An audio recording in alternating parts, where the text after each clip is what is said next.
लोग चर्चा कर रहे हैं टैक्स गुरु के ऊपर और टैक्स से जुड़े सवालों का जवाब आपको दे रहे हैं। और गौरी हमारे साथ बनी हुई है। हमारे साथ इस बीच फ़ोन कॉल्स आ चुके हैं नोएडा से आलोक कुमार जी का। आलोक जी नमस्कार। नमस्कार सर। नमस्कार। आपको लंबे समय तक इंतजार कराया, इसके लिए माफ़ी चाहता हूँ। बताएं सवाल क्या आपके पास। एक्चुअली सर ये मेरा क्या था, ये मिसेज के साथ मैंने ज्वाइंट एक्चुअली कुछ एफडी क्रिएट की थी।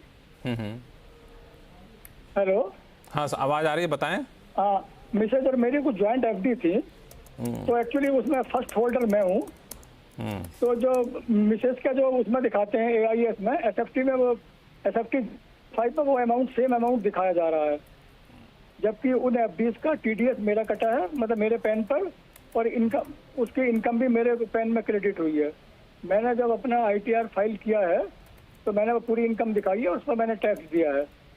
तो मैंने जब मिसेज का वो फीडबैक मैंने दिया था उसमें, तो मैंने लिखा था कि मतलब this information relates to other PAN, मतलब स्पाउस के पैन पर है।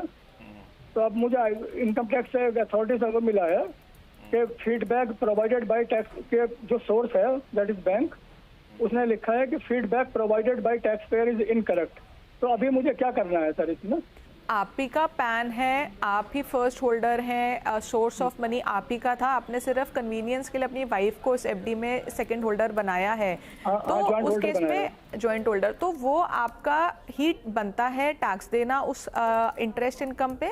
और आपने ये जो पूरा प्रोसेस किया है कि अपनी रिटर्न में इनकम दिखाई है और अपने रिटर्न में ही पूरा TDS क्लेम किया है, और वाइफ की रिटर्न में फीडबैक दी है कि that income relates to other PAN, ये तरीका तो बिल्कुल सही है, इसमें आपने कहीं भी कोई गलती नहीं की है। तो कहीं ना कहीं बैंक के एंड से कोई दिक्कत है, यानी कि बैंक ने या तो वाइफ का भी पैन नंबर उसमें डाला हुआ है, तो आपको एक बार ये बैंक से रेक्टिफाई कराना होगा। और जब आप फीडबैक भरते हैं तो एक एक्नॉलेजमेंट भी आती है कि आपने फीडबैक डाला है, आप उसको अपने पास रखिएगा। हालांकि अगर ये सॉल्व नहीं होता इशू, यानी कि बैंक इसको सॉल्व नहीं करता, मीनवाइल आपकी रिटर्न भी चली जाती है, आपकी वाइफ की रिटर्न भी चली जाती है, और रिटर्न प्रोसेस भी हो जाती है, क्योंकि रिटर्न फाइलिंग की डेट के बाद तक आप वेट नहीं कर सकते इस इशू को रिजॉल्व कराने के लिए। तो उस केस में भी आपको डरने की कोई ज़रूरत नहीं है, क्योंकि आपने कोई टैक्स इवेजन नहीं किया है, आपने लॉफुली जो ट्रीटमेंट है वो बिल्कुल सही किया है, इसमें कहीं भी कोई दिक्कत नहीं है। तो कल को अगर कोई इंक्वायरी भी आती है डिपार्टमेंट से तो ईजिली बताया जा सकता है और ये सॉल्व हो जाएगा। तो बहुत डरने की बात नहीं है, लेकिन बैंक से एक बार कंफर्म करा लीजिए पैन नंबर किसका है।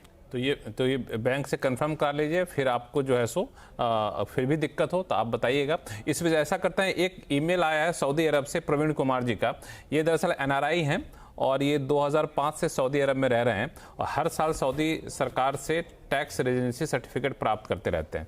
अब ये जानना चाहते हैं क्या उन्हें भारत में म्यूचुअल फंड रिडेम्पशन से जो प्रॉफिट हुआ है उस पर टैक्स छूट मिल सकती है क्या, क्योंकि भारत और सऊदी के बीच में DTA है, ये लॉजिक दे रहे हैं। देखिए, जो डबल टैक्सेशन अवॉइडेंस एग्रीमेंट होता है भारत का ऑलमोस्ट हर कंट्री के साथ है।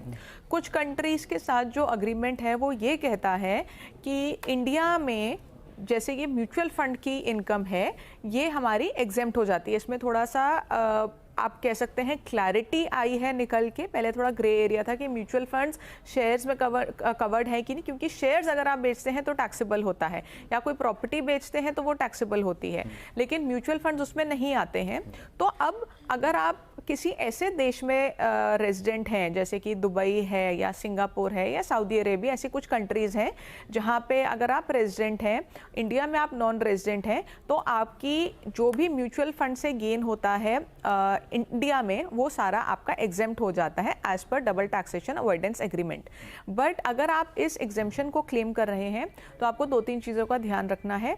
एक तो आपको जिस भी कंट्री में आप रह रहे हैं वहाँ से टैक्स रेजिडेंसी सर्टिफिकेट आपको लेना होगा, और ये बहुत ही मेजर डॉक्यूमेंट है आपकी इनकम टैक्स रिटर्न इस बेसिस पे फाइल करने के लिए। दूसरा, इंडिया में एक फॉर्म होता है 10F, वो आपको भरना बहुत ज़रूरी है।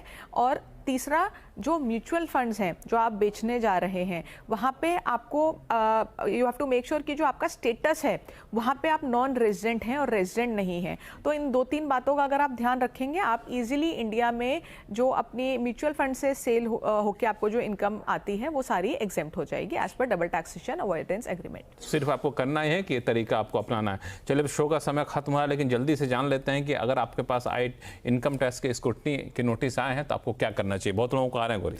भर भर के लक्ष्मण इस बार इनकम टैक्स स्क्रूटनी के नोटिसेस इनकम टैक्स डिपार्टमेंट ने जारी किए हैं और पिछली बारी से अगर हम कंपेयर करें तो इस बार बहुत ज़्यादा नोटिसेस आए क्या हैं। चाहिए उनको? तो जैसे ही आपके पास नोटिस आता है, सबसे पहले आप वेरीफाई करें कि वो जेन्युइन है कि नहीं, क्योंकि जब ऐसी कोई चीज़ होती है तो उसके साथ साथ कुछ लोग फ्रॉड का भी अपॉर्चुनिटी देख लेते हैं।